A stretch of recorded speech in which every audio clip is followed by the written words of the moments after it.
¿Ya? Bien, o sea que esto va a ser el esquema de mi presentación.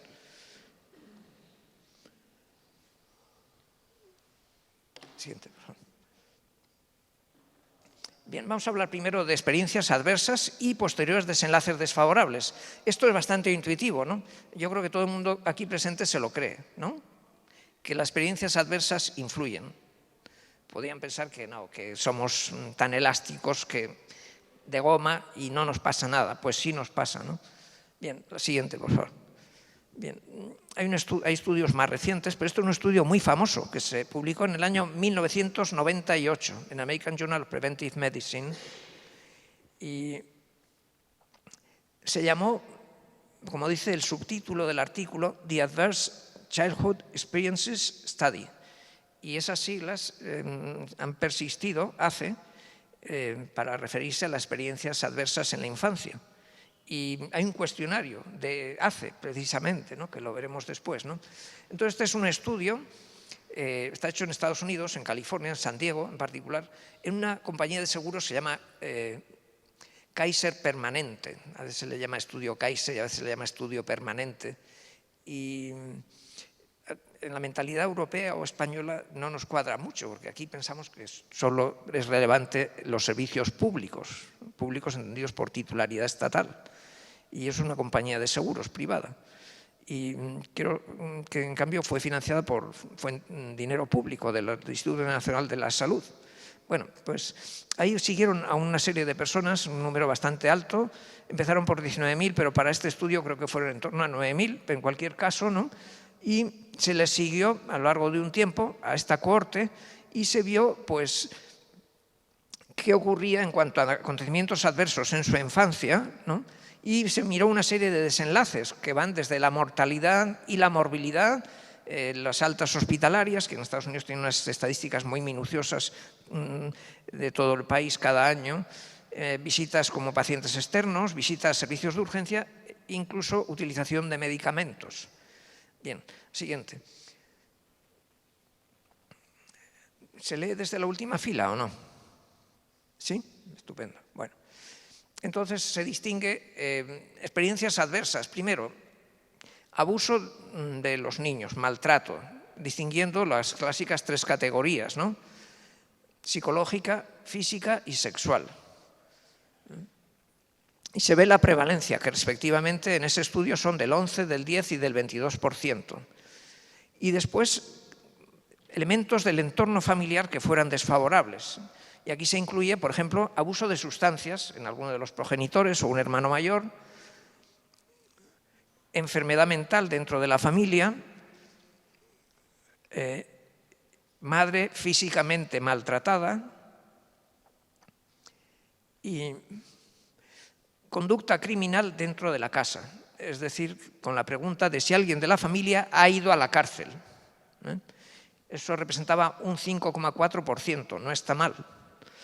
Algún tipo de cualquiera de estos elementos lo presentaba el 52% de la gente, nada menos. O sea, alguna de estas cosas les había ocurrido al 52% de la gente. Para un estadístico esto es un lujo, porque es la mitad. Nos da mucho más juego con los números. Siguiente, por favor. Bien, entonces construyeron esta pirámide, ¿no? Desde las experiencias adversas, deterioro del desarrollo cognitivo, social y emocional, conductas de alto riesgo, probabilidad de enfermedades y diversos problemas sociales, empleo, educación interrumpida, más frecuencia de divorcio, etcétera, y muerte temprana. Es decir, aquí lo ponen desde el nacimiento hasta la muerte. Esta pirámide se ha hecho célebre, se ha hecho casi, después de esto ha salido casi una especie de nueva religión, ¿no? de ACE, ¿no? Como se verá, hay página web ya de la Organización del Gobierno de los Estados Unidos que se conoce como CDC, de Atlanta, Centers for Disease Control and Prevention. Pues, siguiente, por favor. Siguiente. Bien. No, la anterior. Bueno, ya se ha modernizado, ahora lo tenemos en colores, ¿no? Y aquí la pirámide de la izquierda ha sido modificada, ya no es nacimiento, sino es conception, la concepción, porque lo que ocurre intraútero también es muy importante.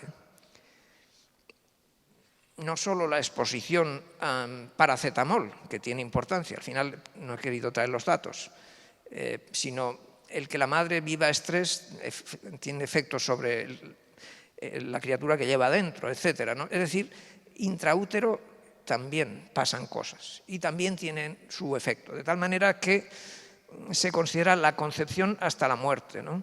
Y en este otro esquema similar, aquí, si nos fijamos bien, hay dos niveles por la parte de abajo añadidos. Uno es condiciones sociales y contexto local, y encaje generacional y trauma histórico. O sea, el contexto social, etcétera, ¿no? Es decir, que no se acaba esto o no empieza en la familia, sino en el entorno familiar también. Eso nos da una perspectiva global de los acontecimientos que ocurren. Es decir, estamos aquí entrelazando fenómenos que son sociales con asuntos de relevancia médica. Todos los médicos, pues es interesante, y bueno, tenemos una larga tradición, al menos bueno, desde la antigüedad, pasando por el siglo XVI y la primera mitad del siglo XX, de médicos humanistas, ¿no? Y sin ir más lejos, un convecino mío, un navarro de Ultrapuertos, fue profesor en Baeza, Juan Huarte de San Juan, al que se le considera médico filósofo, ¿no? Bien. Pues esta es ya, digamos, una perspectiva, y cualquiera que se quiera entrar en este enlace, Violence Prevention, ACES, ahí nos da toda una serie de cosas, recomendaciones, material para trabajo en las escuelas, recomendaciones, cuestionarios, en fin, todo un repertorio de herramientas para estudio y para ilustración del público general, no solo de los médicos. Siguiente, por favor. Bueno, otra forma, esto lo han convertido en un libro. La revolución ACE, ¿no? Adverse Childhood Experiences, ¿eh? Las experiencias adversas en la infancia. Y aquí tenemos pues la pirámide otra vez y otra forma de representarlo. La repercusión va a ser muy variada, ¿eh? Impactos duraderos en distintos niveles posteriormente. Siguiente, por favor. Aquí, volviendo al artículo de 1998, dice que hay una relación gradual, es decir, que a más, una especie de relación dosis-efecto, a más acontecimientos adversos, peores desenlaces de salud va a ocurrir, ¿no? Y se multiplica entre 2 y 12 los riesgos de alcoholismo, abuso de drogas, depresión y de intento de suicidio. Y se multiplica entre 2 y 4 el fumar, y el que uno considere que tiene mala salud, el tener más de 50 o más compañeros sexuales, una definición de promiscuidad, ¿no? 50 o más, no está mal, ¿no? Y también la transmisión de enfermedades de transmisión sexual, así llamadas, ¿no? Es decir, que todas esas consecuencias. Y no solo eso, sino también enfermedades que llamamos físicas o orgánicas, como son, por ejemplo, enfermedad isquémica del corazón, cáncer, enfermedad crónica pulmonar, fracturas de huesos y enfermedad del hígado.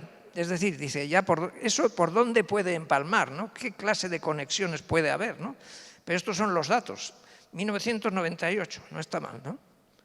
Siguiente, por favor. Bueno, aquí tenemos ya dentro de este repertorio de subproductos de esta revolución ACE, pues tenemos todo esto, ¿no? Datos para el público general y una muy buena representación gráfica de los elementos perturbadores. O sea, las agresiones a los niños se incluye 3 categorías: el abuso, el abandono o negligencia y la disfunción de la casa, del entorno familiar, ¿no? Entonces distingue los 3 tipos de abuso que hemos dicho antes, el abandono físico o emocional, y, en fin, circunstancias adversas de la casa. Y luego está también consecuencias que esto tendrá sobre la conducta y sobre la salud física y mental, ¿no?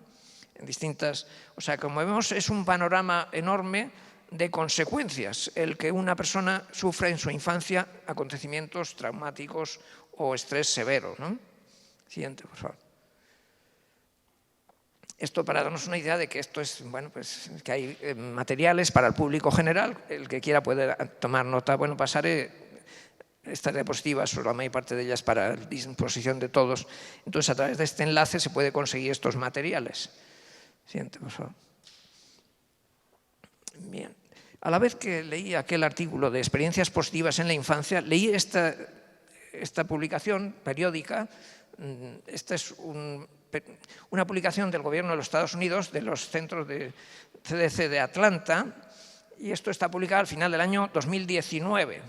Aquí lo que muestra es, algo que estamos diciendo, que las experiencias adversas se asocian de manera significativa con peores desenlaces de salud. Es decir, un nuevo estudio sobre algo, un concepto que viene ya de atrás, ¿no? Pero una nueva demostración de que esto es así, ¿no? Entonces, pues, esto tiene influencia en distintas cosas, en abuso de la bebida o en desenlaces de depresión, por ejemplo, ¿no? Y bastante importantes. Siento. Bueno. Aquí tenemos, por ejemplo, cómo influye en función de que el número de experiencias adversas sean de 1, que se toma como comparación, 2 o 3, o bien 4 o más. Entonces, la depresión, que en este caso nos da,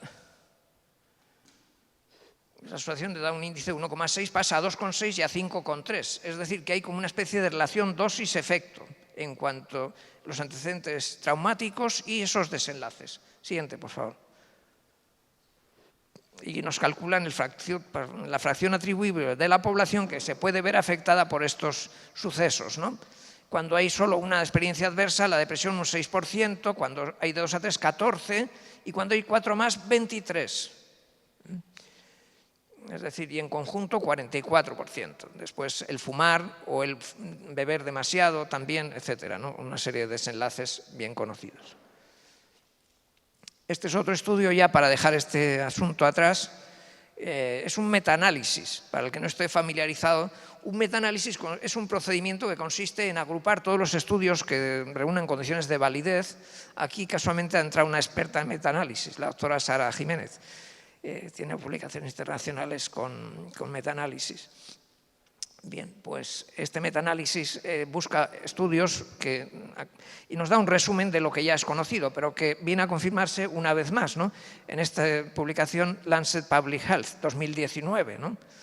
Al final, artículos que tenían todas las cualidades que tenían que tener, pues se incluyeron 23, que era el 10%. En fin.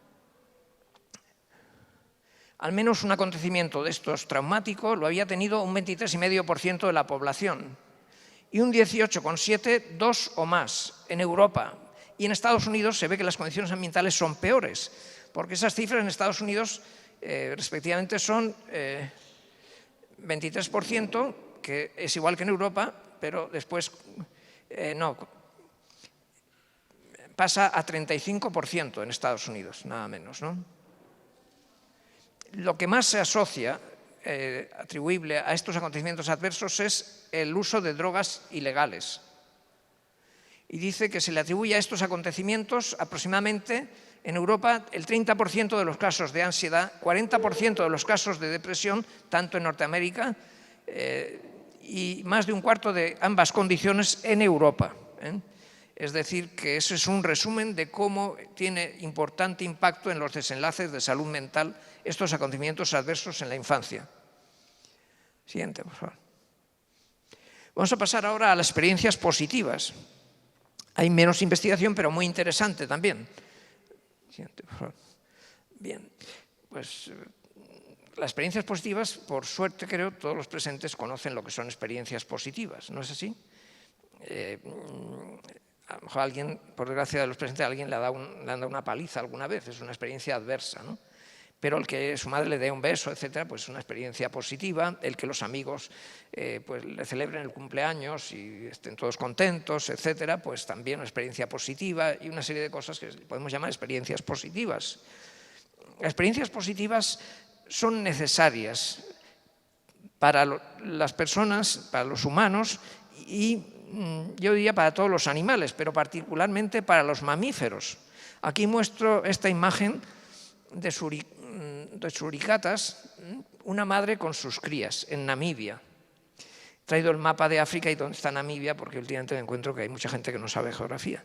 Entonces, por si acaso, que yo creo que aquí todos saben, pero por si acaso he traído el mapa de África y dónde está Namibia, en el sudoeste. También se llamaba antiguamente África del Sudoeste. Pues en Namibia está esta especie, qué cosa más tierna, ¿no? ¿No? Es una experiencia positiva, no sé cómo lo podemos describir. La madre que acaricia a sus hijos, que les da mimos, ¿no? Pues los mimos son muy importantes. Y el besuqueo a la criatura también son muy importantes. Y el achucharlo también. No solo eso, sonreírle, no ponerle una cara que lo asesina, etcétera, ¿no? En fin. Bueno, vamos a poner algún otro ejemplo de experiencias positivas. Estas criaturas, por ejemplo, pues parece que están contentas, ¿no? ¿No? No sé si conocen a alguno de los presentes por ahí. Siguiente. Más experiencias positivas, ¿no? Que puede ser solo, cuando uno tiene éxito en una actividad deportiva, considerada por gente de riesgo, subir ahí la pared, por ejemplo, ¿no? O ganar una copa de tenis compitiendo con los compañeros. Bien.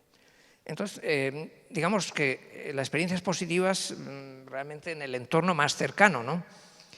Las suricatas, pues obviamente es la madre la que estaba haciendo caricia a las crías, ¿no? Y luego veremos algún estudio en roedores, en ratas también, de cómo la conducta de la madre influye en las crías, ¿no? Y bueno, en el mundo humano, digamos que hay lo que se llama agentes de socialización, que son muy importantes. Somos seres sociales. El mamífero humano no vive en solitario, vive en sociedad, ¿no? Y eso lleva consigo ciertos elementos y podemos llamarlo, se han llamado agentes de socialización. La familia tiene importancia capital, como se demuestra, como lo podíamos anticipar teóricamente y por experiencia singular de cada uno de nosotros, y además respaldado por diferentes estudios empíricos también. Adelante. La escuela es otro agente muy importante de socialización. Lo que ocurra a la criatura en su relación con docentes y con sus iguales, pues también tiene importancia. Pues el niño que lo dejan orillado, no quieren jugar con él, o que es víctima del abuso, del bullying, etcétera, pues eso tiene consecuencias también, ¿no? Los pares o grupos de iguales, ¿no? El grupo de juego. Los niños a veces son muy crueles y suele haber uno que manda, ¿no? Es el jefe. Dice, a ti no te juntamos o no te ajuntamos, fuera, ¿no? Entonces, si eso pasa una vez no pasa nada, pero si hay una criatura que le pasa eso una y otra vez, pues eso ya tiene consecuencias, ¿no? La pandilla, por ejemplo, entre adolescentes, la necesidad de ser aceptado. Para muchos adolescentes, lo importante son los amigos, la cuadrilla. En mi tierra, en Navarra y en La Rioja, se dice la cuadrilla. Y, en fin, la pandilla en general es muy importante. O sea, si no tienes pandilla o si no tienes cuadrilla, eres un desgraciado, ¿no? No te quiere nadie, ¿no? Bueno, y en los adultos también, el grupo de amistades. Vamos a suponer, está en el pueblo, vamos a suponer en Alcalá la Real, nadie le mira. Esta familia no tienen amigos, nadie quiere saber cuentas con ellos, ¿no? En fin, pues todo eso es importante, estamos en ese entorno. En el marco laboral también somos socializados, aprendemos cosas, relacionarnos, nos dicen qué pautas de conducta son aceptables y cuáles no, etcétera, ¿no? E incluso en instituciones se llaman de reencuadre, ¿no? Que un individuo entra, que no es una institución natural, puede ser una residencia, en fin, distintos ejemplos se podrían poner, ¿no? Todos esos son elementos de socialización y el alimento social es muy importante. Sí. La vida familiar en general ha sido estudiada sistemáticamente. Hay una serie de parámetros muy importantes a considerar. El liderazgo, el gobierno familiar. Se dice que la familia es la única institución que ha existido en la historia que para que funcione con armonía requiere de un liderazgo compartido. Ningún ayuntamiento tiene 2 alcaldes, ninguna universidad tiene 2 rectores, ¿no? Etcétera, ¿no? Y así sucesivamente, ¿no? Cuando una empresa tiene 2 directores, malo, al final uno acaba echando al hoyo al otro, ¿no? Y en cambio en la familia, para que prospere, es deseable que haya un liderazgo compartido, ¿no? Las fronteras, es decir, lo que es familia de lo que no es. Hay fronteras entre sexos y hay fronteras entre generaciones. Entonces, en el desarrollo de la criatura es muy importante esa noción, le permite organizar el mundo. ¿De acuerdo? Siguiente, por favor. Y es muy importante en la vida familiar las fuerzas de afecto, es decir, lo que vincula a los miembros de la familia, ¿no? Entonces, eso es casi tan importante como tener que comer, ¿no? Adelante. Otro elemento muy importante es la comunicación, el lenguaje verbal y no verbal, los símbolos, la manera de anticipar el futuro. Las familias han sido estudiadas también en su riqueza o pobreza de comunicación y eso también es un alimento importante. Y la familia también tiene sus tareas y sus metas, tiene sus objetivos y las tareas se reparten entre cada uno de esos miembros de la familia, ¿no? Podemos considerar la familia nuclear, que es la que comúnmente conocemos, o la familia amplia, en que podríamos incluir abuelos, tíos y primos, pero en nuestra sociedad cada vez está más limitada, se puede decir la familia nuclear, ¿no? Pero en fin, esto es muy importante y cómo funciona esto va a tener una repercusión importante en aportar experiencias positivas a los jóvenes que entran en el mundo. Adelante, por favor. Bien. Esto es un estudio de un autor muy famoso, Jerome Kagan, o Kagan, vamos a pronunciarlo en inglés, que suena mejor que si lo pronunciamos en español, ¿no? Pues este señor es muy famoso por estudios de fenómenos de inhibición y ansiedad en los niños, en el desarrollo, etcétera, ¿no? Entonces, a mí me gusta leer artículos últimos de 2022 y también me gusta mucho ir a artículos antiguos, como este, por ejemplo, y otros que mostraré, ¿no? Este es del año 1956. Entonces, tiene esta frase y da una cita que he puesto aquí abajo. Dice que hicieron una encuesta entre estudiantes de Harvard a través de un cuestionario para la percepción que tenían de sus padres, del padre y de la madre, ¿no? Dice que el padre era percibido como la principal fuente de autoridad y la madre como la principal fuente de afecto, ¿no? Esto ahora, a lo mejor hasta quien podría decir que es políticamente incorrecto, ¿no? Pero bueno, esto contestaron los estudiantes de Harvard hace ese tiempo, ¿no? Y ahora puede ser que haya cambiado algo, pero en fin, ese es el esquema con el que se han educado nuestros padres, ¿no es así? O sea que de algo nos queda, ¿no? Y ahora pues hay una fuerza que quiere que eso cambie, ¿no? Que cambiemos el reparto de papeles. Bien, pero tenemos que partir de alguna cosa, ¿no? Y aquí quiero traer a colación a un autor, George Engel, muy famoso, muy querido por los médicos en general, porque propuso el modelo biopsicosocial, ¿no? Pero aparte de esto, es conocido por este hecho, pues él tuvo una vez, bueno, tuvo un hermano gemelo y murió prematuramente y él desarrolló una úlcera duodenal a continuación. Entonces le hizo pensar que los acontecimientos de la vida también tienen importancia médica. Y entre las citas que hay ahí, que no hace falta que se lean porque viene en letra muy pequeña, describió el caso de un niño que por alguna razón médica tenía una fístula gástrica, de la manera que podían ver el líquido, el jugo gástrico que salía de un tipo o de otro, ¿no? Más ácido o más alcalino, o menos ácido, ¿no? Más ácido. Y las características del jugo gástrico cambiaban en función de si el médico que pasaba de visita era el médico A o si era el médico B. Uno de los médicos al niño le caía bien y otro le caía fatal. Y se manifestaba en el jugo gástrico. ¿Qué tal? Interesante, ¿no? Bueno, pues si hasta la pinta del médico influye en nuestro jugo gástrico, ¿no? Porque este niño también pertenecía a nuestra especie humana, ¿no? Pues podemos pensar cualquier cosa, ¿no? Adelante. Y hay elementos del entorno, traigo otro ejemplo, de cómo es importante la interacción humana. Este es un estudio, hay un grupo de israelíes que han hecho una serie de estudios, este está publicado en el año 2016, en un grupo de parejas de novios, y resulta que sometidos a dolor experimental, Y, curiosamente, el novio, los sujetos de experimentación eran las chicas. Entonces el novio le agarraba de la mano. Y cuando el novio le agarraba de la mano, el dolor sentido era menos. O sea, el tocar la mano que alivia el dolor. Ahora, si quien le agarraba de la mano era un enfermero, alguien correcto y tal, pero que no era el novio, no tenía ese efecto. ¿Qué tal? Interesante, ¿no?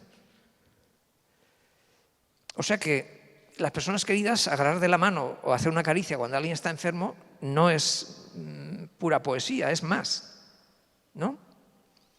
Con esto lo que quiero es sensibilizar a los que están aquí acerca de la importancia que tiene las experiencias positivas, la interacción humana.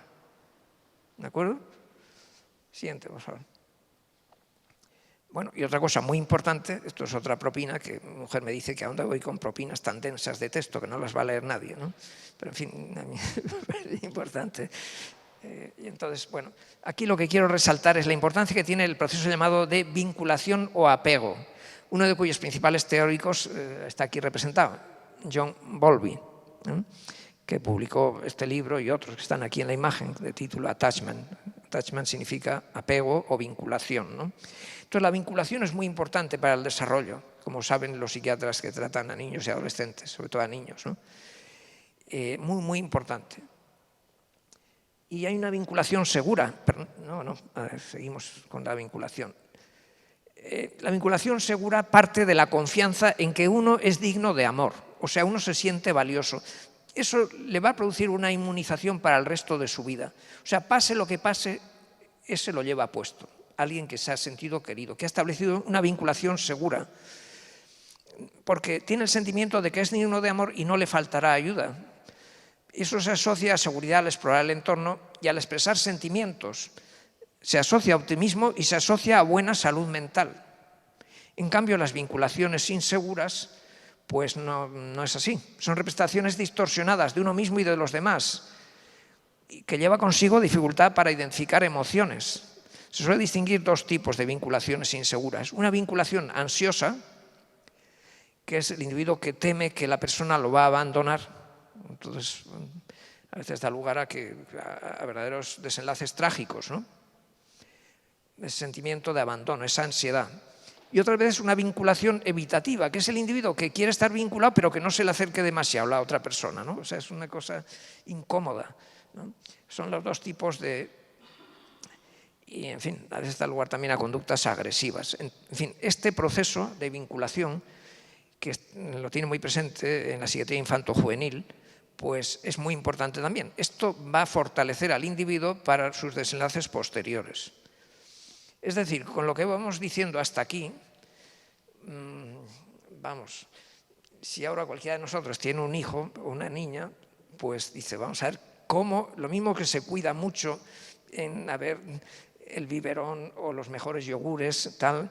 Bueno, esto cuando uno tiene, el que haya tenido más de un hijo sabrá, a lo mejor le pasa como a mí, que por lo menos que me llamaban mal padre porque yo pretendía hacer el biberón con agua del grifo y la madre se empeñaba en que tenía que ser agua mineral. Luego hemos visto que da igual, ¿no?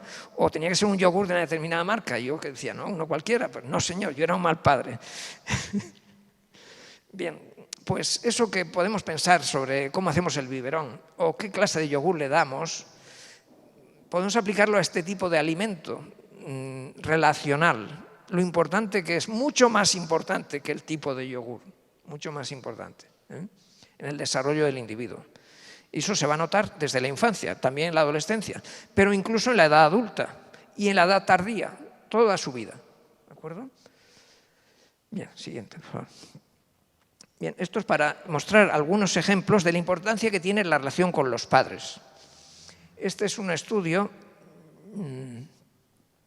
se publicó en una revista de Psiquiatría Social y Epidemiología Psiquiátrica, sobre el estilo parental, o sea, cómo se relacionan los padres con los hijos y en qué medida influye en que tengan mayor o menor probabilidad de presentar trastornos de ansiedad en la edad adulta. Pues vamos a ver. En primer lugar, la fobia social. El verde enmarca aquello que es un factor protector y el rojo lo que es un factor de riesgo. como el semáforo.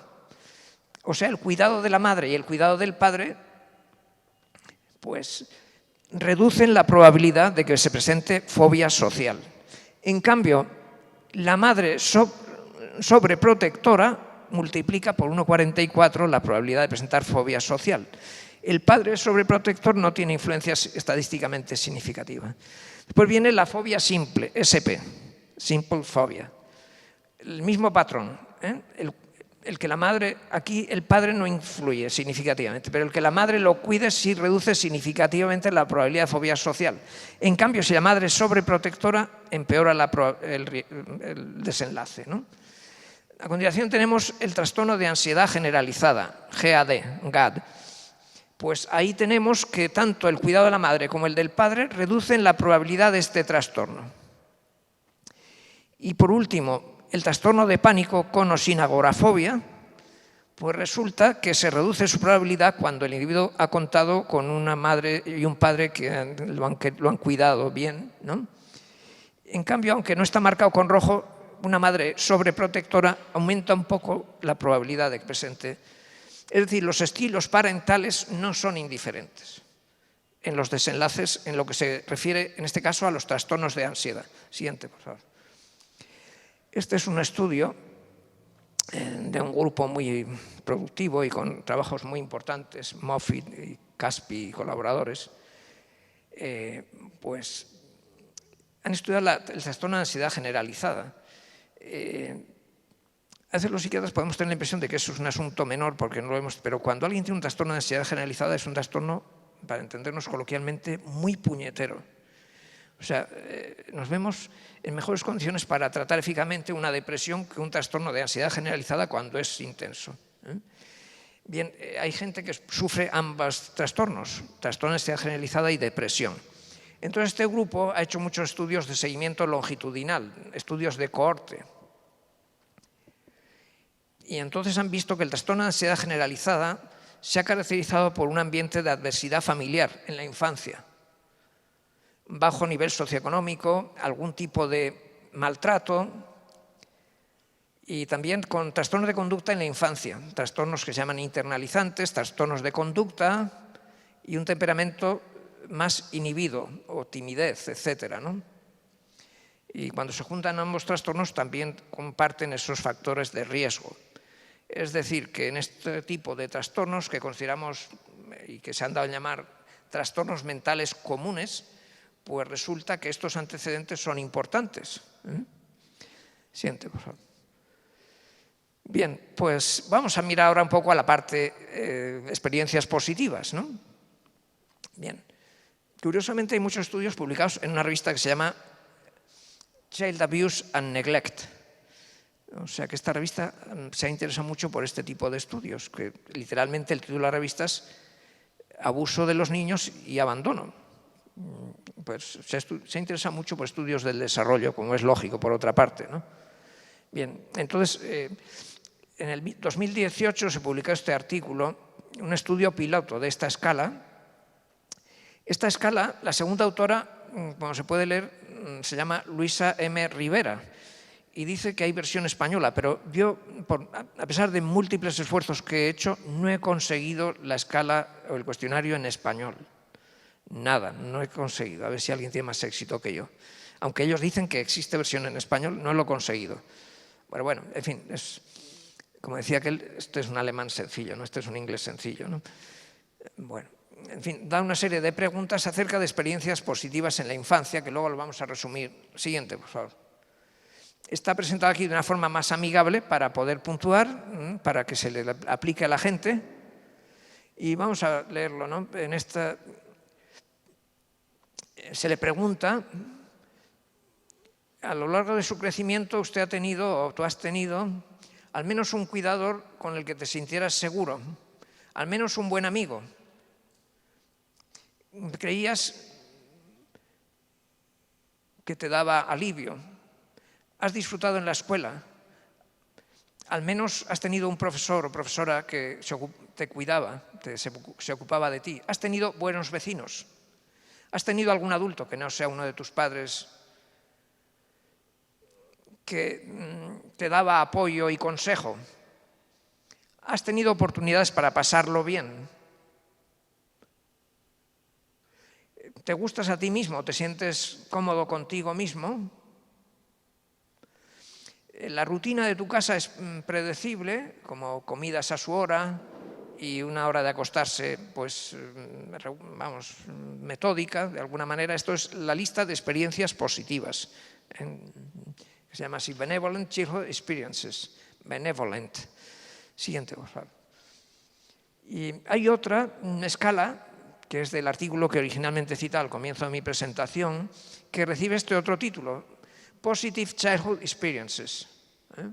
Y estas son las preguntas. Tiene alguna, 2, 4, 6, 7, y la otra tiene 10, ¿no? Aquí preguntan, ¿has tenido la posibilidad de hablar con la familia acerca de tus sentimientos? ¿Has tenido la impresión de que tu familia te apoyaba en tiempos difíciles, en momentos difíciles? ¿Te has sentido seguro y protegido por un adulto en casa? ¿Has tenido al menos 2 adultos que no fueran tus padres que se han interesado, se han preocupado por ti? ¿Te has sentido apoyado por amigos? ¿Has tenido un sentimiento de pertenencia en la escuela? ¿Has disfrutado participando en tradiciones de la comunidad? Aquí tenemos, bueno, sí, estos son los elementos de este cuestionario. Siguiente, por favor. Y aquí tenemos los dos de manera simplificada, el benevolent y el adverse childhood experiences, 10 y 10. De tal manera que se han comenzado a hacer estudios, bueno, ya en los últimos años, en los que se indaga sobre ambos tipos de acontecimientos. Porque, como se verá, hay una interacción entre unos y otros, porque en la vida a uno le puede pasar de todo, ¿no es así? Cosas buenas y cosas malas. Siguiente, por favor. Bien, vuelvo al artículo original con la gráfica que yo construí a partir de los datos que tenía en tabla los autores, Cristina Bettel y colaboradores, pues sobre la prevalencia de trastornos, cómo se va reduciendo en función de tener más experiencias positivas, de haber tenido más experiencias positivas en la infancia. ¿De acuerdo? Siguiente, por favor. Y aquí pues vamos a decir alguna palabra sobre el estrés, ¿no? Que ahora todo el mundo tiene en mente el estrés, ¿no? Pero que es algo... La palabra estrés, de hecho, no existía en medicina y procede de la construcción, de la ingeniería y de la arquitectura. O sea, lo que soportan las vigas es el estrés, o strain también. O sea, es la carga o la sobrecarga, ojo, ¿no? Cuando es sobrecarga, sin duda decimos que es estrés, ¿no es así? Bien, pues el 4 de julio de 1936, o sea que ahora va a ser el aniversario, Hans Selye publicó este artículo en la revista Nature, en que describía el síndrome general de adaptación, cómo con elementos perturbadores de distinta naturaleza había una respuesta similar del organismo, independientemente de que el elemento que ahora llamaríamos estresor fuera de un tipo o de otro tipo. ¿De acuerdo? Entonces, ahora la gente cree que el estrés es muy malo, o en Canadá dirían muy malo, ¿no? Pero no siempre es malo el estrés. Un grado moderado de estrés o un grado controlable incluso nos permite crecer, ¿de acuerdo? O sea, ojo. Y el estar expuestos a un cierto estrés en algunos momentos nos adiestra y nos hace más competentes. O sea que vamos a matizar este asunto, ¿no es así? Pero en fin, no es el único autor al que hay que darle los créditos por haber iniciado el estudio del estrés. Junto a él habría que citar a Cannon también con otra perspectiva. Uno ha puesto más énfasis en el elemento estresante y otro en la respuesta del organismo, pero en cualquier caso los dos elementos son importantes. Siguiente, por favor. Entonces, ¿qué es lo que modula nuestra respuesta al estrés? Esto ha sido ya muy estudiado. ¿Qué modula? El estrés viene de elementos externos, ¿no? Pero lo que modula es lo que hace que nuestra respuesta pueda ser distinta o que no todos respondamos de la misma manera, ¿no es así? ¿Y qué modula eso? Pues dos cosas, la genética y la crianza. A mí me gustó mucho la palabra crianza, que no es lo mismo que la educación. Yo diría que la crianza es lo que recibimos antes que la educación, los elementos básicos primeros, ¿no? el control de esfínteres, el comer, el dormir, el mostrar cariño, el mostrar desagrado, el pedir ayuda, etc. Habilidades de crianza muy importantes. Hay adultos que no saben pedir ayuda, por ejemplo. Eso es una pena, ¿no? Y en las relaciones humanas, pues eso pues, es una carencia importante, por ejemplo, ¿no? Entonces, la genética y la crianza. En fin, la genética, añadiríamos, y la epigenética, es decir, que los elementos del entorno introducen cambios moleculares en nuestro organismo. Pero, en fin, no he querido traer algunos estudios que muestran la interacción, pero los puedo resumir diciendo, uno de ellos muy famoso procede del equipo de Caspi y colaboradores, se publicó en 2003 en la revista Science, la interacción entre acontecimientos estresantes de la vida y un polimorfismo genético determinado, y también habéis sido víctima de abusos en la infancia, en ese mismo artículo, y un gen determinado, un gen que se conoce como del transportador de la serotonina. Pues hay gente a quien le den más estrés o menos le da igual, ¿no? En cambio, otra gente con otra fórmula genética en ese determinado polimorfismo resulta que cuando tiene acontecimientos estresantes desencadena más fácilmente depresión, por ejemplo. Es decir, en resumen, no todo el mundo es igual de sensible al impacto de lo que venga, ¿de acuerdo? Eso es lo que significa la variabilidad genética. Pero también la crianza es muy importante. Posiblemente hay una interacción entre nuestra genética y nuestra crianza. Yo digo que cualquiera de nosotros que se pasee por una sala de recién nacidos y haya una docena de criaturas en las cunas, pues resulta que ya antes de que hayan ido a la guardia ni al cole, ya unos son tranquilos y otros son inquietos. Unos lloran mucho y otros no lloran. Y se supone que se les da el mismo trato a todos, ¿no? Entonces, ¿qué pasa? Que vienen de fábrica ya diferentes, ¿no? Y a lo mejor esa condición genética hace que interactúen ya de otra manera. Pero, en fin, la crianza es muy importante. Bueno, lo que ocurra intraútero, podemos decir que es una influencia ambiental, pero es prenatal. Tanto influencias químicas, de toxicidad, como emocionales de la madre. En fin, cómo ocurran las circunstancias del parto y cómo sea el ambiente familiar. Si es una familia que pasa apuros para poder comer, pues claro, las condiciones van a ser más duras para el desarrollo de esta persona, ¿no? Y así sucesivamente, ¿no? Entonces ahí entra en juego, a poner el esquema, mecanismos epigenéticos, ¿no? Y entonces esto tiene una escritura molecular, podríamos decir, que hace que las personas sean más sensibles o menos sensibles a los acontecimientos estresantes. ¿Entendido? Bien, pasamos. Aquí voy a poner algún ejemplo. Este es un estudio con ratas.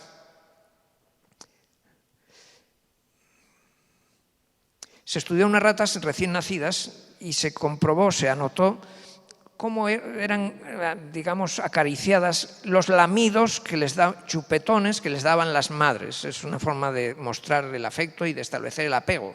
La rata madre con las ratas crías, ¿no? Entonces, se ha visto que tiene una influencia muy importante en la modulación de la respuesta al estrés, con correlaciones que están inversas, es decir, cuanto más hay de esto, de manera inversa ocurren los parámetros del estrés, pues de 0 a 6, que no está nada mal, ¿no? Como correlación inversa. Entonces, cuanto más caricias han tenido las ratas de la madre, menos secreción de ACTH y corticosterona en respuesta al estrés, es decir, menos hiperrespuesta al estrés, ¿no?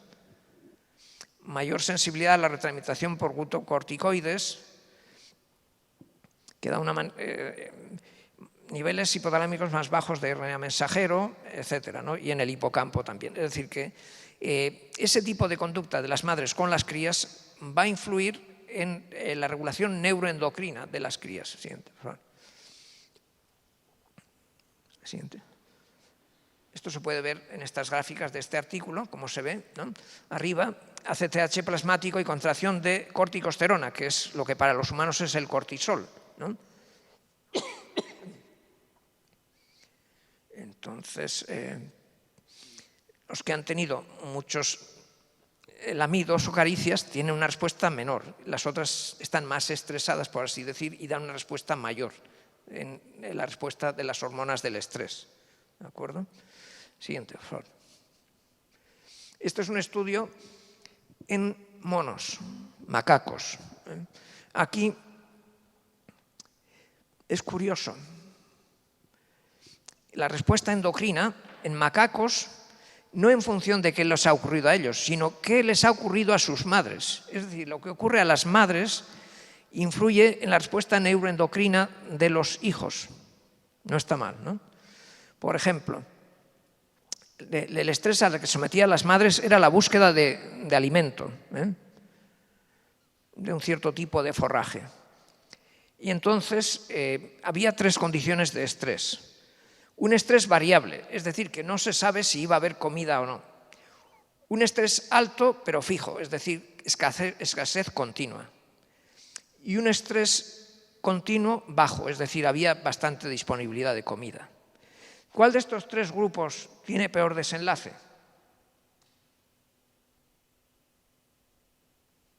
Los que tienen un estrés variable, los que tienen un estrés alto fijo o los que tienen un estrés bajo fijo. El alto, eso es lo que parecía intuitivamente, pues no, señora. Los que tienen variable, o sea, lo impredecible,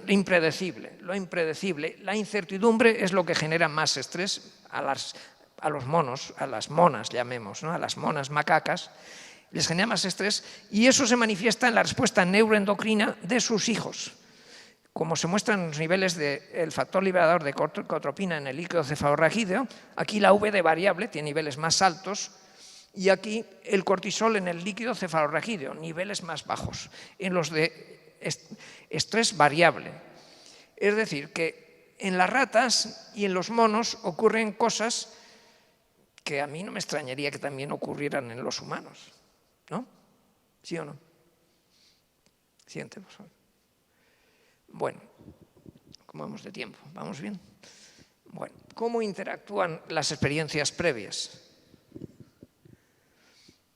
Pues sí, interactúan. Bueno, este es un estudio que tengo yo hace muchos años.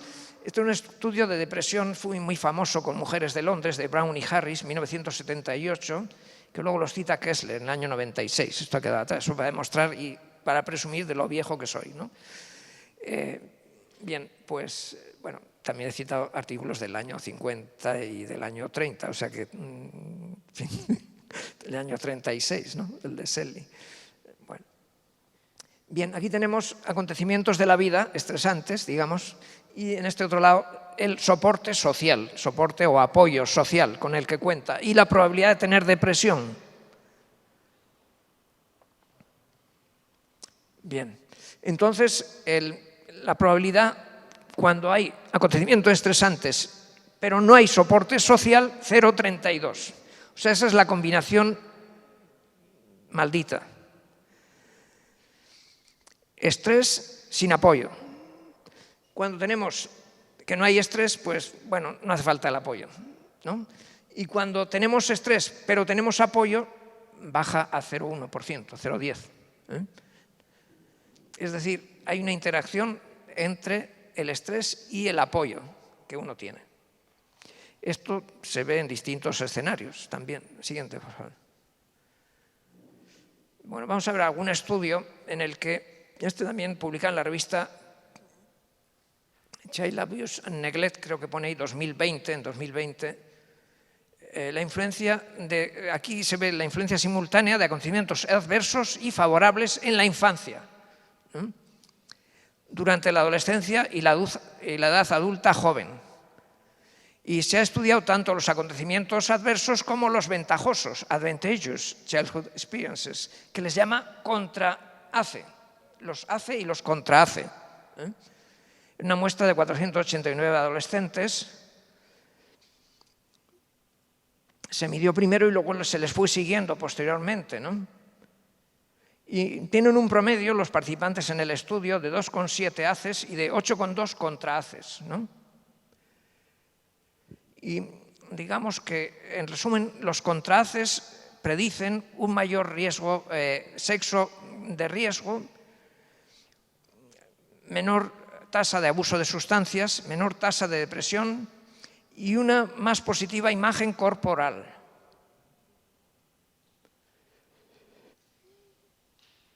De tal manera que la conclusión es que los contrahaces, o sea, las experiencias positivas, disminuyen los efectos de los acontecimientos adversos, o sea, hace un efecto amortiguador. Se muestra en el análisis estadístico de los datos de este estudio. ¿De acuerdo? Siguiente, por favor. Bueno, aquí tenemos otro estudio en que también se ve experiencias positivas y experiencias adversas. Es curioso, este estudio está publicado en una revista que se llama Journal of Psychotraumatology, y es un estudio hecho en Eslovenia. Me ha llamado la atención porque nos da el resumen en inglés, en español y en chino. Entonces, por una vez, pues he querido traer el resumen en español, en medio de los otros dos resúmenes, ¿no? Bueno, los estudios van en la misma línea, asociaciones significativas, exposición entre ACE y cada uno de 16 problemas de salud, cuando luego se ajusta con las experiencias positivas, entonces se ve que se protegen algunos aspectos de la salud. Es decir, que se muestra también en este estudio un efecto modulador que tienen las experiencias positivas sobre el impacto de las experiencias negativas. Siguiente, por favor. Es algún ejemplo que traigo para ir terminando con estos estudios. Pasa al siguiente, por favor. Bien, este es un estudio en China, publicado en 2021. Es un estudio longitudinal. Los estudios longitudinales tienen más peso, más valor demostrativo que los llamados estudios transversales, aunque también son útiles los estudios transversales, sobre todo para generar hipótesis, ¿no? Pero realmente los más concluyentes son estudios longitudinales, como este, por ejemplo, ¿no? Ansiedad y depresión en la adolescencia. Se estudia el efecto simultáneo que tiene los antecedentes tanto de acontecimientos adversos como favorables en la infancia, ¿no?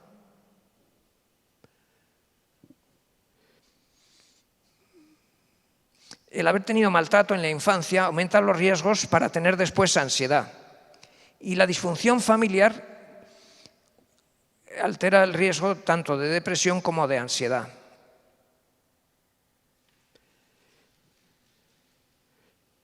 Dice que las experiencias positivas en la infancia, en la familia y en la escuela protegen a los adolescentes con riesgo, contra los riesgos para la salud mental. Y señala finalmente que las experiencias positivas de la infancia en la familia son los factores protectores más fuertes, más fuertes, elementos protectores en la familia. Yo me pregunto, haciendo un recorrido, la familia que tenemos actualmente y la familia, vamos a irnos al Paleolítico, ¿era más ventajosa para la especie humana la familia actual o lo del Paleolítico en su organización? Claro, no tenemos estudios de salud mental de los del Paleolítico, eso es lo que nos falta para poder especular, ¿no? Pero, en fin, lo que sí tenemos constancia es que la familia actual se le abren las costuras por muchos sitios, ¿no? Por diferentes razones actualmente, ¿no? Entonces, ¿qué hacemos? Bueno, aquí tenemos los datos, a ver qué inventamos, ¿no? Pero, en fin, este estudio chino muestra que el elemento protector más importante está en la familia. Pasa al siguiente, por favor. A ver, siguiente.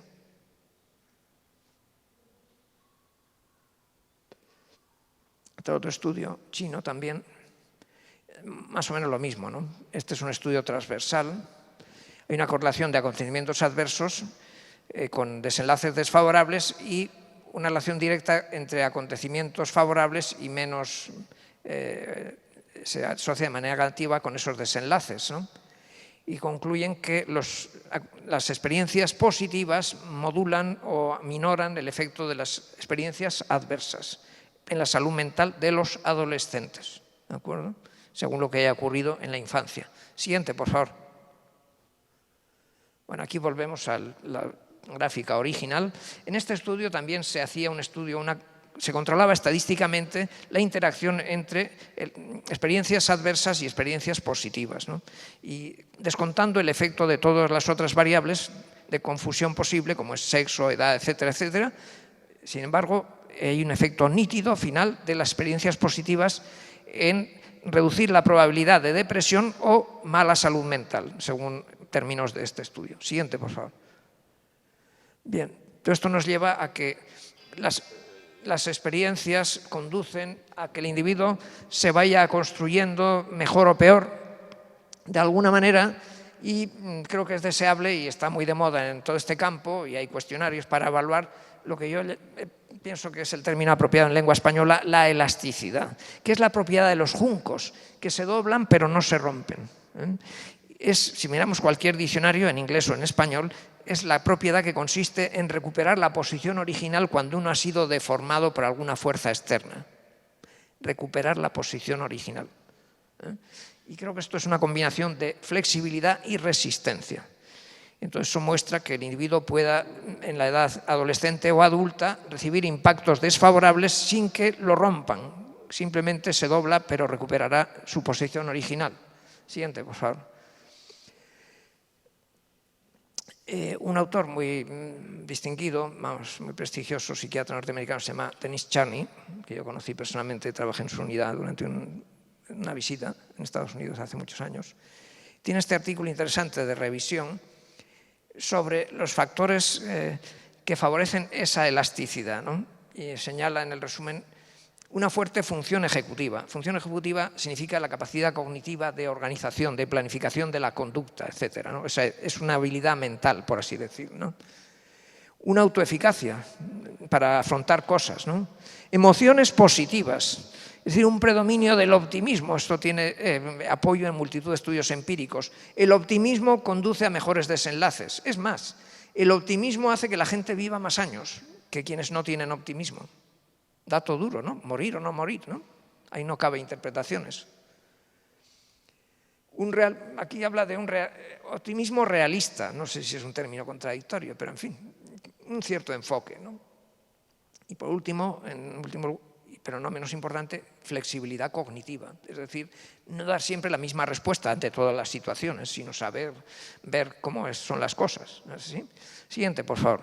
O sea que en fin, la psicopatología, ya para los menos cercanos a nuestro campo, se expresa de diferentes maneras.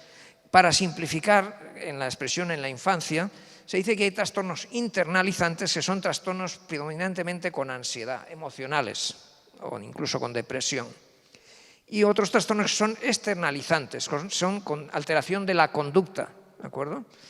Entonces, así se podría clasificar en grandes medidas. Y entonces lo internalizante da lugar a diferentes trastornos de ansiedad, y lo externalizante pues, puede dar lugar a más riesgo de abuso de sustancias o conducta antisocial. Siguiente, por favor. Bien, todo esto, los trastornos internalizantes, podrían tener como un elemento común acerca de ese malestar interno y ese miedo y esa ansiedad a un aumento de la reactividad autonómica. ¿Qué es eso de la reactividad autonómica?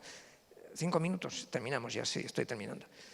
Autonómica no se refiere a las comunidades autónomas, se refiere a nuestro sistema nervioso autonómico, ¿no? Autónomo. El sistema nervioso simpático y parasimpático autónomo, que regula funciones pues, periféricas del tipo glandular, la sudoración, etc., ¿no?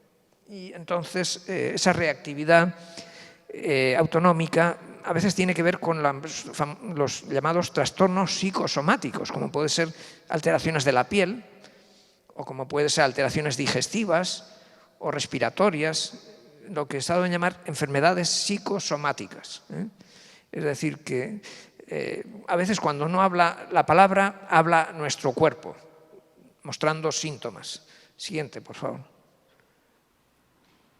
Bien, aquí pues para recordar de nuevo a Engel, en que los niños, en función de la cara del médico, el niño en concreto con la fístula, pues dejaba claro quién era el médico simpático y quién era el médico antipático, ¿no? Su cuerpo hablaba, el niño no hablaba, pero su cuerpo hablaba. Siguiente, por favor.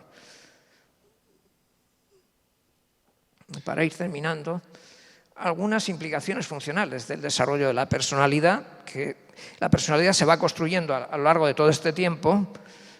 Siguiente, por favor. Y eso implica pues, una buena percepción de la realidad y los sesgos o la ausencia de sesgos, es decir, ser objetivo, ser capaz de apreciar nuestros sistemas cognitivos que nos permiten apreciar la realidad, incluido el locus de control. Eso significa que uno cree que las cosas ocurren porque uno tiene talento o se esfuerza, o no, que no depende de uno, que lo que vaya a pasar cualquiera sabe, ¿no? Dependerá de la mala suerte o del gobierno o de quien sea, pero no de lo que uno haga o deje de hacer, ¿no? Entonces eso influye en cómo uno afronta las cosas, porque el que tiene un control interno se siente más seguro y el otro está en situación de incertidumbre, que hemos visto que tiene efectos neuroendocrinos peores. Siguiente, por favor. También importa mucho cómo afronta el estrés, qué grado de autocontrol, y todas esas condiciones aumentan lo que se llama la vulnerabilidad psicopatológica. Es decir, que todos no salimos en la carrera del mismo punto de partida. Unos salimos con más riesgo de vulnerabilidad psicopatológica y otros con menos, en función de todo esto que hemos ido acumulando antes. Siguiente, por favor. Y otras cualidades que tienen que ver con la vida social, aunque no con la enfermedad, pero también muy importantes. Por ejemplo, la capacidad de liderazgo. No hay peor cosa para cualquiera, es una verdadera condena, que tener un mal jefe o una mala jefa. Eso es un infierno, ¿no? Y en cambio, pues cuando los jefes son buenos, pues da gusto, porque todo el grupo está contento y rinden más, además, ¿no? El liderazgo en la vida social y en la vida a escala pequeña y a escala grande, a escala nacional. La capacidad de expresar, dar y recibir afecto es una habilidad muy importante. Hay gente que sabe dar y no sabe recibir. Por ejemplo, no sabe recibir un regalo, mostrarle alegría al que te ha hecho el regalo, ¿no? Y no digamos ya la capacidad para darse a sí mismo y la acogida del que se da, en el amor. Entonces eso tiene implicaciones culturales, sociales muy importantes. ¿Cuántas parejas se rompen? Han dicho que ese amor era lo más grande y esto vamos a ser eternos, ¿no? Y pues no sé, en España creo que más o menos la mitad de las parejas se rompen. ¿Qué pasa? En fin, puede haber circunstancias externas también, ojo, ¿no? mucho cuidado, ¿no? Pero, en fin, que también puede haber elementos internos, ¿no? En esa capacidad de darse. Siguiente, por favor. Y bueno, así para tratar de alcanzar las capacidades de la persona psíquicamente sana y madura, como son el juicio de la realidad adecuado, que incluye la propia autoestima y la visión positiva de los demás, un sentido de equilibrio que tiene diversas manifestaciones y unas relaciones interpersonales adecuadas. También un equilibrio entre la cercanía y la confianza, la separación y la independencia, ¿de acuerdo? Es decir, con todo eso construimos un individuo que estará en buenas condiciones ya en la adolescencia y también cuando pase a la edad adulta de circular por la vida de manera competente. Siguiente, por favor, y última, creo. Así que muchas gracias por su atención.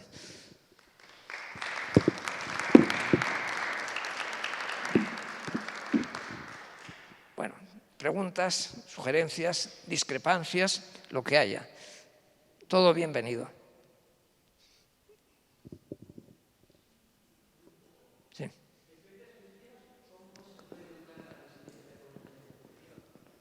A ver. Experiencias positivas, ¿no? ¿Cómo se puede educar la resiliencia con experiencias positivas? Ajá. Bueno, las experiencias positivas proporcionan un sentimiento de seguridad al individuo.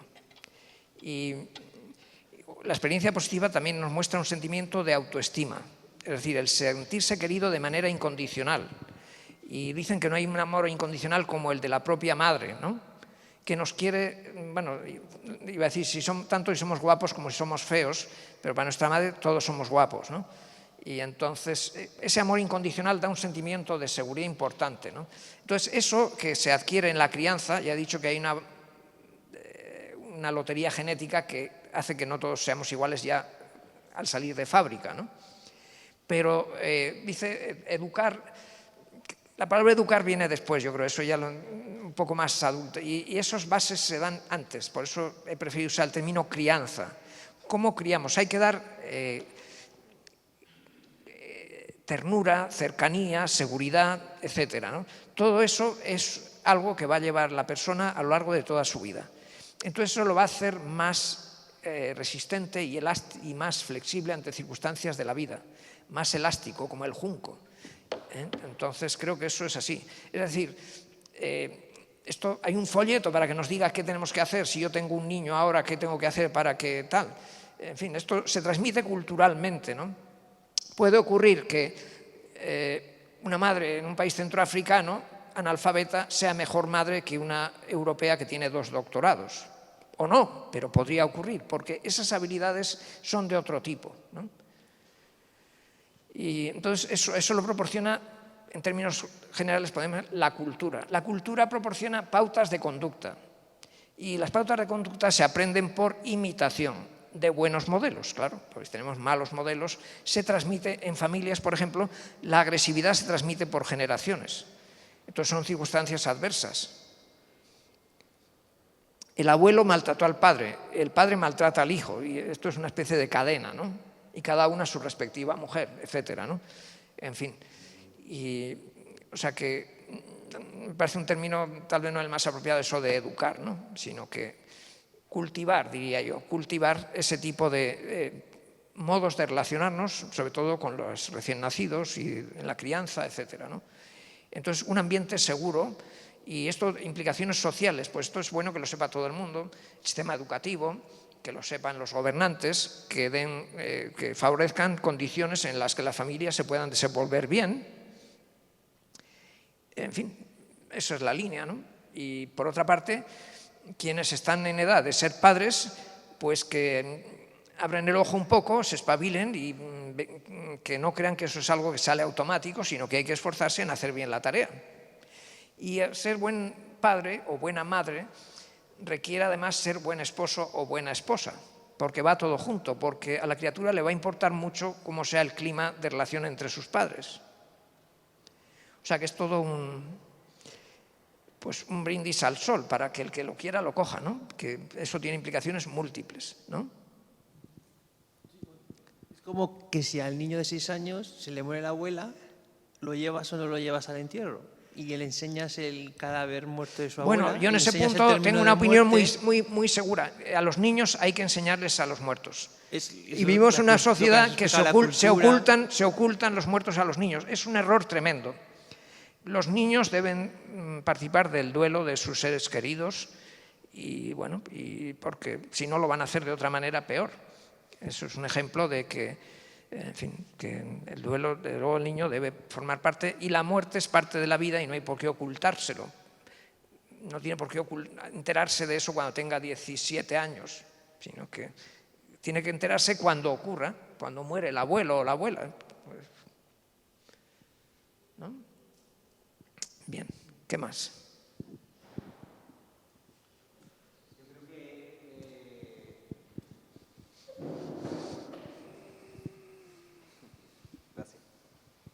Bueno, yo soy Francisco Ramírez, soy psicólogo clínico aquí en el equipo de salud mental. En un comentario a lo que tú comentabas, creo que Antonio, ¿no? Tú preguntabas sobre cómo con la crianza positiva se podía conseguir la resiliencia, ¿no? En ese sentido, yo creo que no solo con crianza positiva, o no solo con la parte optimista, o solo con la parte favorable, que creo que es lo que también transmitía el ponente con la respuesta que te ha dado al propio comentario sobre los muertos, ¿no? En ese sentido, no, bueno, independientemente del momento vital, ¿no? Que yo creo que al final una crianza positiva pasa por incorporar la parte dolorosa también. La parte dolorosa tiene que estar ahí, tiene que poder validarse, existe, está ahí y tiene que haber un modelo de afrontamiento. Si nos quedamos en una perspectiva lo suficientemente parcial como para no incluir eso, pues al final lo que va a tener es un modelo en el que el chico va a terminar pensando que todo tiene que venir rodado para que la vida vaya bien. Claro, que yo creo que al final tuvimos toda la respuesta con el ejemplo del cementerio. Me parece un comentario muy bueno, muy apropiado. Es decir, los jóvenes, los niños tienen que aprender incluso cómo hacer frente a circunstancias adversas que algunas son inevitables, por ejemplo, que se muera el abuelo o la abuela, ¿no? Y hay que aprender también a hacer frente y aprovechar lo que ocurra. Es decir, que la familia puede caer en la quiebra económica, por ejemplo, y bueno, pues un hecho que habrá que ver cómo pues, los padres hacen frente a esa situación. Es una escuela para sus hijos, ¿no? Y así sucesivamente. O sea, que me parece un punto interesante. O sea, que también hay que aprender cómo hacer frente a circunstancias desfavorables, ¿no?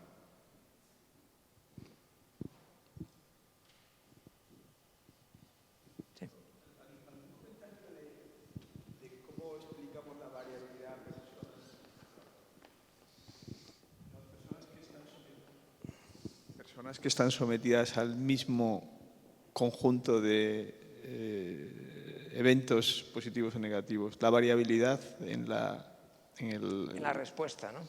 ¿Cómo lo explicamos? No, comentarios, ya sé que no hay, pero ¿cómo podemos explicar a personalidad, biología, etcétera, la diversidad, ¿no? Porque al final yo creo que hay un error que tenemos que no cometeréis, que la variabilidad de los individuos es... Buen punto también. Sí, eso se estudia mucho. Yo me interesé mucho hace varias décadas sobre el estudio sistemático que se hizo a partir de los años 70 o final de los 60, del estudio de los acontecimientos de la vida estresantes, los AV, o en inglés Life Events, que algunos traducen como acontecimientos vitales. A mí no me gusta, porque vital se refiere a la biología, y en inglés no es vital, sino que es life, o sea, es la biografía, no la biología. La biografía, acontecimiento biográfico. Por eso prefiero llamarle acontecimientos de la vida, ¿no? Entonces se estudió de manera sistemática. Peikel es un autor británico que también estuvo en Australia, muy contribuyente en este campo, y, en fin, hay multitud de estudios de diversa naturaleza sobre este punto, y algo en lo que coinciden todos es en que no es tanto los acontecimientos, hay escalas para describir acontecimientos. Hay una muy famosa, se llama de Holmes y Ragen, por ejemplo. Otra tiene Peikel también. Sino la percepción del acontecimiento es lo que importa. La percepción del estrés. No es el estrés objetivo, sí, sino cómo es percibido. Hay un experimento con tres ratas en diferentes jaulas, y una recibe un estrés que puede aprender a evitarlo manipulando una palanca. Otra que tiene la palanca desconectada al cable y le van a dar los choques eléctricos que le den a esa primera. Y otra tercera rata, la rata control, que no recibe choques eléctricos. Pues bien, la rata que recibe choques eléctricos pero puede aprender a evitarlos se parece mucho más a la rata control. Y en cambio la que tiene un efecto devastador es la que no puede controlar aquello. Bueno, en ese caso es un hecho que no lo puede controlar, es su objetivo, ¿no? Pero entre los humanos, digamos, la importancia, el impacto depende de la percepción, de cómo se perciba. Si se percibe como algo que te supera, entonces te va a superar. Y si crees que puedes hacer algo, es posible que puedas hacer algo, ¿no? Es decir, la profecía autocumplida, ¿no? Y entonces una serie de individuos que han recibido el mismo impacto, por ejemplo, en el campo muy estudiado del trastorno de estrés postraumático, resulta que una proporción relativamente pequeña de quienes han sufrido experiencias traumáticas desarrollan trastorno de estrés postraumático. ¿Y quiénes son esos? Pues se apela a la vulnerabilidad. Claro, la vulnerabilidad es un concepto abstracto. La vulnerabilidad es justo lo opuesto a la elasticidad, justo lo contrario, ¿no? Vulnerabilidad. Y en la vulnerabilidad puede haber desde algún polimorfismo genético que hace a unos más vulnerables que a otros, como se ha visto, por ejemplo, el gen del transportador de la serotonina, y puede haber elementos de aprendizaje en esta línea también, que unos estén más entrenados. Hay unas técnicas que los psicólogos conocen bien que se llaman de inoculación del estrés, ¿no? Y hay experimentos con animales también. Cuando han sido sometidos a cierta circunstancia estresante, cuando viene otro estrés saben afrontarlo mejor. Es decir, el adiestramiento previo, diríamos, por una parte, para explicar diferencias de respuesta, ¿no? Variabilidad genética.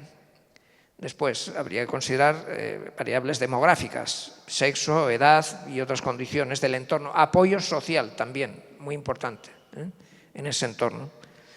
Estos estudian sucesos traumáticos en grandes catástrofes, etcétera, ¿no? Porque unos van de una manera y otros de otra, ¿no?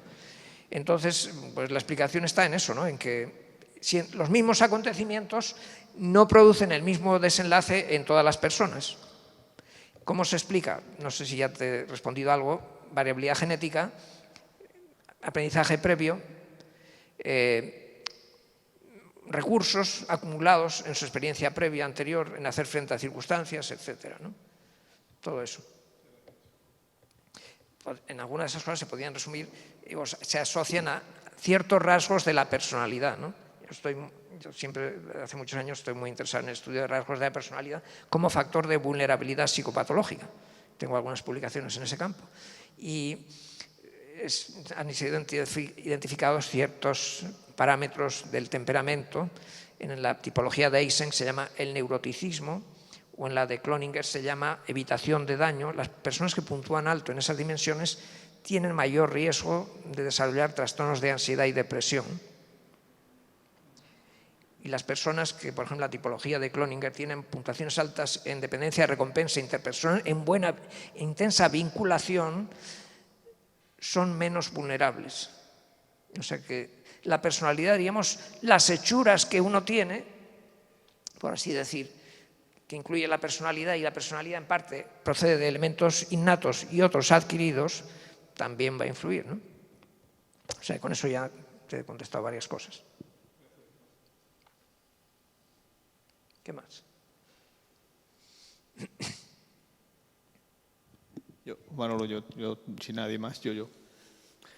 Otro tema. ¿Qué nos dirías de, antes cuando mostraba yo los trabajos del grupo de Carmen, Sandy, ¿no? Y habría posibilidad de prevenir, ¿no? El tema del estrés prepuberal, prevenía si utilizas en este caso un compuesto que va, un antagonista del receptor de glucocorticoides, ¿no? Prevenir. Antes ha salido el tema de la importancia que tendría la educación en todas estas capacidades individuales como prevención en determinadas edades. Tu opinión. Y luego la reversibilidad, es decir, concepto de reversibilidad, ¿no? Es decir, que alguien que llega a un momento... Tú has hablado de entonces, algún tipo de manipulación farmacológica del eje hipotalámico y los receptores de glucocorticoides, ¿no? Esta es una línea interesante, ¿no? Otra línea interesante, por ejemplo, en personas que han sufrido estrés postraumático, para que se consoliden memorias traumáticas, se ha visto que tiene cierta utilidad el uso de beta bloqueantes, propranolol, por ejemplo. Sí. Y en desarrollar menos trastornos del sueño, un fármaco que se usa para la hipertensión arterial y que, digamos, no está en la farmacopea psiquiátrica, o sea que podemos ver algunos elementos de manipulación molecular en algunos casos, ¿no? Y bueno, ahora, como bien sabes, está todo el campo de la neurotransmisión glutamatérgica en estudio, y de ahí pueden salir distintas posibilidades también, ¿no? O sea que los médicos, que claro, tratamos de sacar el máximo posible a nuestra, por así decir, farmacopea, pues dentro de lo posible, ¿no? Pero sabemos que eso no es todo y que hay elementos de tratamiento psicosocial también que pueden ser muy convenientes y útiles simultáneamente, ¿no? Y luego asesoramiento social, digamos, ¿no? Conductas familiares, etcétera, ¿no? Hay familias donde no permiten que alguien exprese la pena por un duelo, por ejemplo. Entonces los médicos también dicen, mire usted, déjele que llore, no le diga que no llore, que llore hasta que se harte, por ejemplo. Eso es un elemento de simple instrucción que lo puede dar el médico de familia y que culturalmente, no sé por qué, tenemos la idea de que no hay que llorar, pero si llorar es sanísimo, ¿no? Por ejemplo, hay ciertas, vemos la subcultura gitana, pues en ese sentido es más fuerte y expresan el duelo con una dramatización enorme, ¿no? Que a los castellanos o payos les da un poco de vergüenza, ¿no? Si lo hicieran en su casa, ¿no? Pero que probablemente es un elemento de ventaja para ese grupo étnico.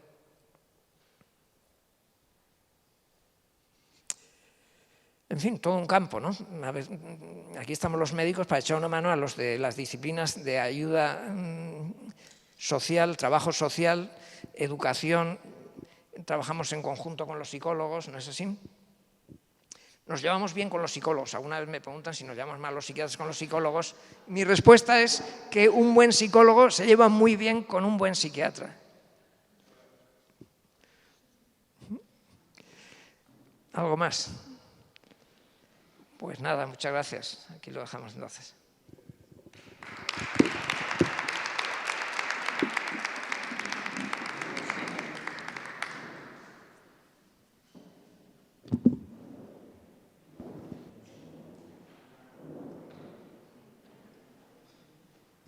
Sí, sí, mira, una cosilla antes de que nos tomemos, ¿vale? Que hemos quedado ahora en tomarnos una copilla de bienvenida, ¿vale? Entonces me recuerdan del ayuntamiento que mañana, sabéis que hay una actividad, ¿vale? Por la noche, pero es una actividad limitada y entonces sabéis que es una visita guiada por el casco antiguo, el Palacete y la Hilandera y un recital a cargo de Sole Martínez. Es gratuita, podéis acompañar de alguien.